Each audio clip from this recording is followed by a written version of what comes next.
अहमदाबाद हादसे के बाद एयर इंडिया की फ्लाइट्स लगातार मुश्किल में दिखाई दे रही हैं। इस हादसे के बाद से विमानन क्षेत्र में तकनीकी खराबियों की खबरें थमने का नाम नहीं ले रही हैं। आए दिन किसी न किसी फ्लाइट में कोई ना कोई समस्या लगातार निकलकर सामने आ रही है, जो यात्रियों की चिंता बढ़ा रही है। और अब ऐसा ही एक और बड़ा मामला सामने आया है। एक बड़ा हादसा होते होते रह गया, लेकिन इस घटना ने कई बड़े सवाल खड़े कर दिए हैं। तो कहाँ की है ये घटना और क्या है पूरी खबर, देखिए इस रिपोर्ट में। अहमदाबाद हादसे के बाद से विमानन सुरक्षा लगातार सवालों के घेरे में है। विमानन क्षेत्र में तकनीकी खराबियों की खबरें थमने का नाम नहीं ले रही हैं। और अब एक ऐसी ही घटना सामने आई है। ताज़ा मामला एयर इंडिया के सैन फ्रांसिस्को से मुंबई आ रहे विमान का है। इस विमान के बाएं इंजन में गड़बड़ी की बात सामने आई है।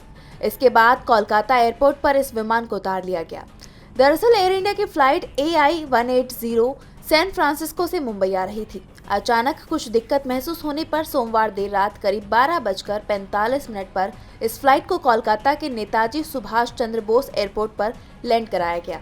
लैंडिंग के बाद पता चला कि विमान के बाएं इंजन में गड़बड़ी है। इसके बाद इस विमान की आगे की यात्रा रद्द कर दी गई।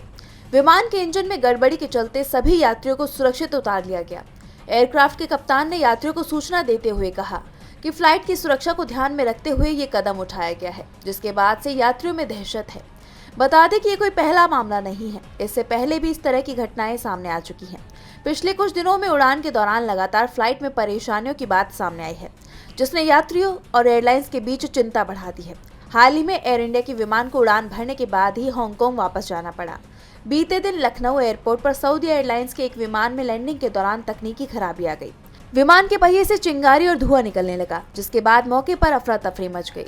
उससे पहले 12 जून को लंदन जाने वाला एयर इंडिया का विमान बोइंग 787-8 ड्रीम लाइनर क्रैश हो गया था। इन हादसों ने लोगों के मन में एक डर पैदा कर दिया है, साथ ही हवाई सुरक्षा पर गंभीर सवाल खड़े कर दिए हैं। सवाल ये भी है कि आखिर इस तरह की घटनाएं क्यों हो रही हैं। DV Live महाराष्ट्र की रिपोर्ट।